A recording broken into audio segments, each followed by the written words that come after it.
Hello guys, good morning and welcome to our group 7 presentation with the topic of intelligence. My name is Alessandro and I'm responsible to present the summary of the whole topic. So, our talk is divided into 6 parts containing definition of intelligence, models of intelligence, convergent thinking, the concept of IQ, and validity and reliability in intelligence. Just a quick recap of our material. Intelligence, defining it as the capacity to understand, think logically, and adapt to changing environment.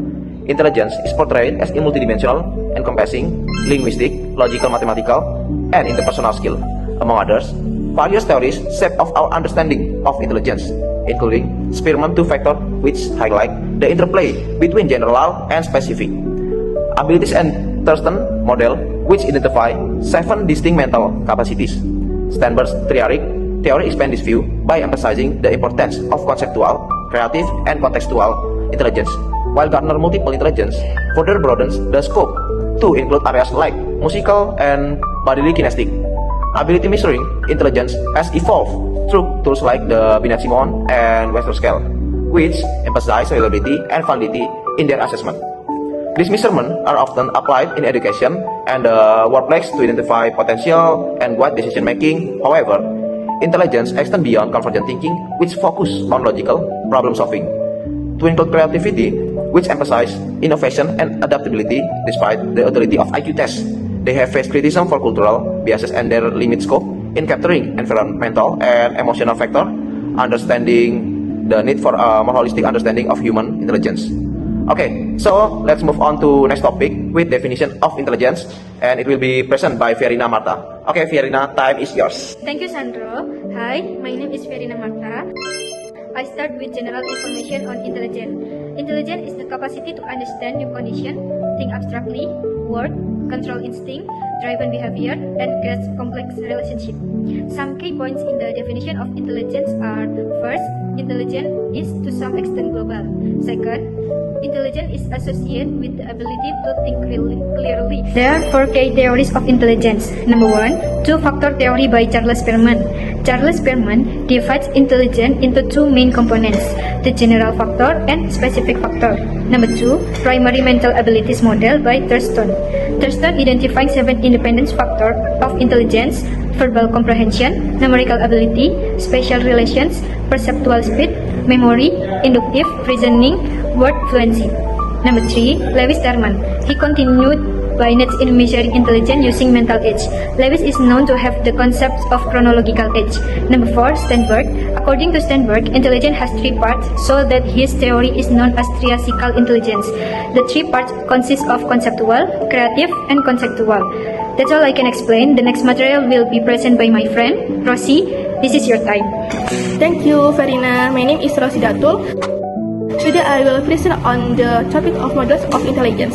The intelligence model refers to the understanding of how individuals use various forms of intelligence to solve problems and interact with their environment. Howard Gardner identified types of intelligence that exist in every individual. First, there is linguistic intelligence, which is the ability to use language effectively. Next, logical mathematical intelligence allows individual thinks logical and solve mathematical problems.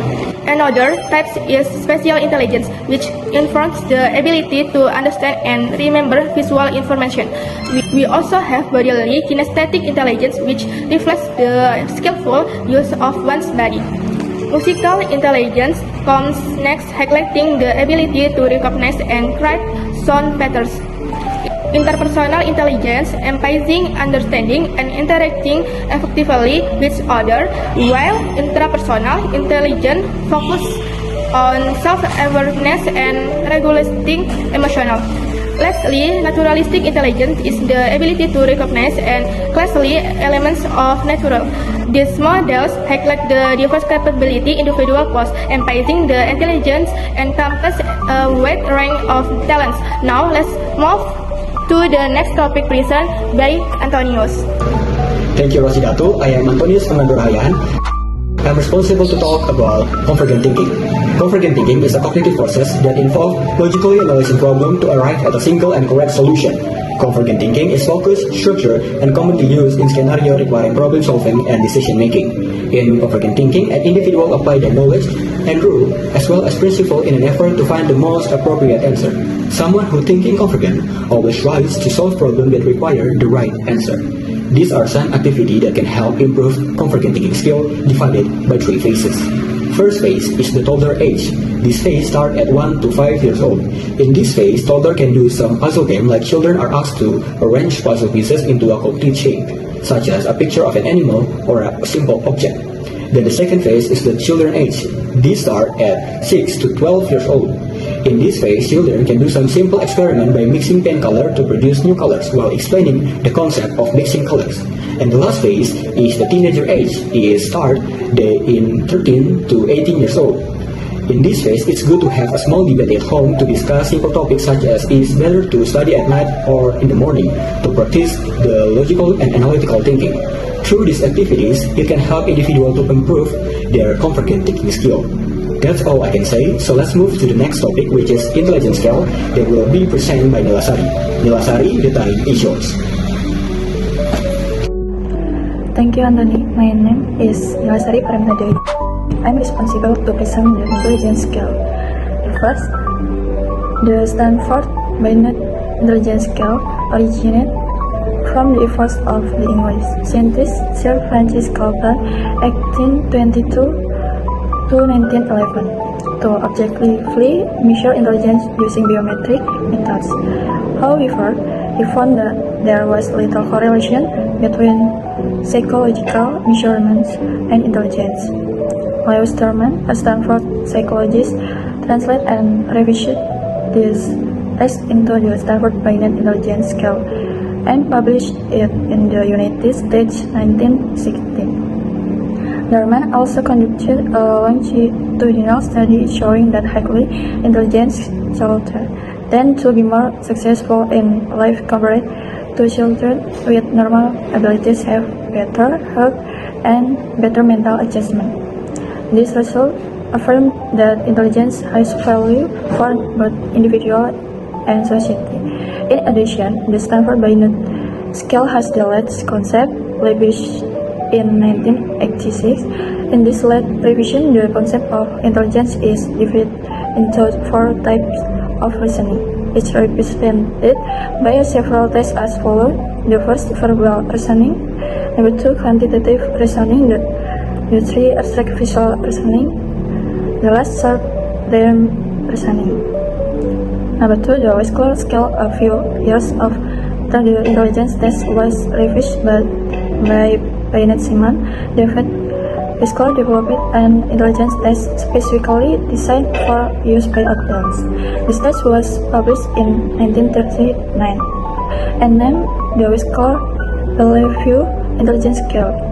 Wiesklar then developed 3 individual tests, namely the Wiesklar Preschool and Primary Scale of Intelligence, the Wiesklar Intelligence Scale for Children, and the Wiesklar Adult Intelligence Scale.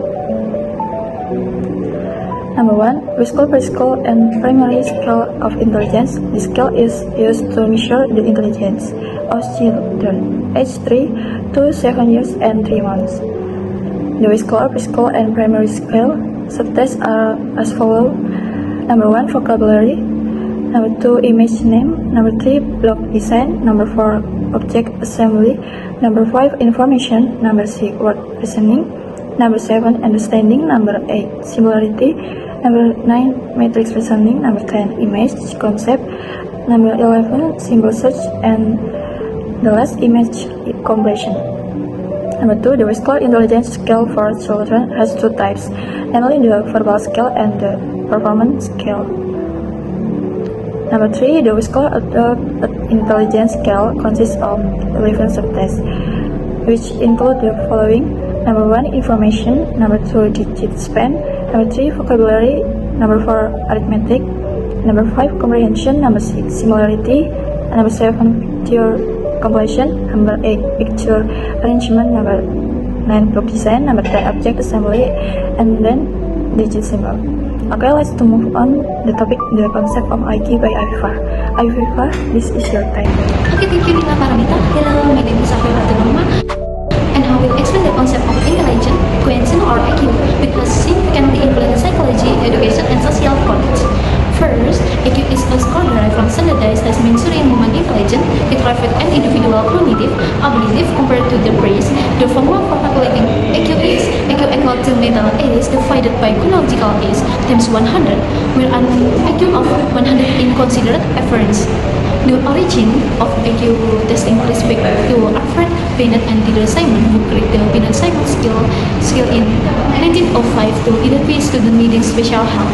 In 1916, Lewis Terman adopted this to create the Stanford Binet scale, introducing EQ to a wider audience. EQ score had significantly implication and education and employment. The high identity student forgive program who can also provide social inequalities due to cultural and socio-economic influence. Despite includes EQ face critiquing many research like Howard Gordon, advocate for a broader understanding of intelligence, control bias, and EQ test raises when question about their validity across different contexts. In conclusion, will EQ test provide insights into cognitive functions, the have limitation on recognizing environmental factor and different forms of intelligence leads to a more equitable understanding of human potential. Okay, thank you. The next presentation, Andanita Alisa, time is yours. Okay, thank you Vika Faturama. My name is Andanita Alisa. I'm responsible to present firstly about also intelligent tasks, secondly about validity, and finally about reliability. Okay, I'll start with what's an intelligent task. Intelligent tasks influenced by psychological theories and standardization procedures. Have various uses, necessitating a strong understanding and conscious use of their result. As this task is connected to assess a person's thinking ability, intelligent tasks are commonly used in various fields, with two types, individuals and groups. Individual tasks are given to one person one at a time, while group tasks are administered to multiple people simultaneously. Intelligent task scores can predict a child's performance in reading, comprehension, and experiment interpretation. However, only qualified individuals should interpret these results. Personality or achievement tests are not reliable measures of intelligence, but some intellectual ability may be involved. Validity and reliability are crucial aspects of any measurement and testing, and must be assessed before they can be used to measure intelligence with confidence. Next, I will explain what is a validity of intelligence testing. Does anyone know about that? Validity is the extent to which a task accurately measures what it is intended to measure. An intelligent task's validity is determined by its ability to accurately assess intelligence, rather than just appearing valid on the surface. This is achieved by comparing scores with external criteria like GPAs and teacher evaluation. High validity indicates that the task accurately reflects the actual fact or condition being measured. And the last topic, I presented is reliability of the intelligent testing. Reliability refers to the trustworthiness of measurement result, ensuring consistency and stability over time. A reliable test will reflect similar scores when administered to the same under similar conditions. To explain the validity and reliability result in four possible outcomes: either valid not reliable, valid but not reliable, reliable but not valid, or both valid and reliable. Tests like the Stanford Binet Intelligence Scale and Whitfield Scale are considered valid and reliable tools in psychological assessment. I'd like to conclude by intelligent tests, influenced by psychological theories and standardization procedures, assess a person's thinking ability and arguments in various fields, becoming an individual and performance and can create reading, comprehension, and experiment interpretation. However, only qualified individuals interpret this result. Validity and reliability are crucial aspects of any measurement and testing. Validity measures the task accuracy and accurately assessing intelligence, while reliability ensures consistency and stability over time. Tests like the Stanford Binet Intelligence Scale and Whitfield Scale are considered valid and reliable tools in psychological assessment. Okay, that's all for Group 7 presentation. Thanks for attention and watching. Good morning and bye bye guys.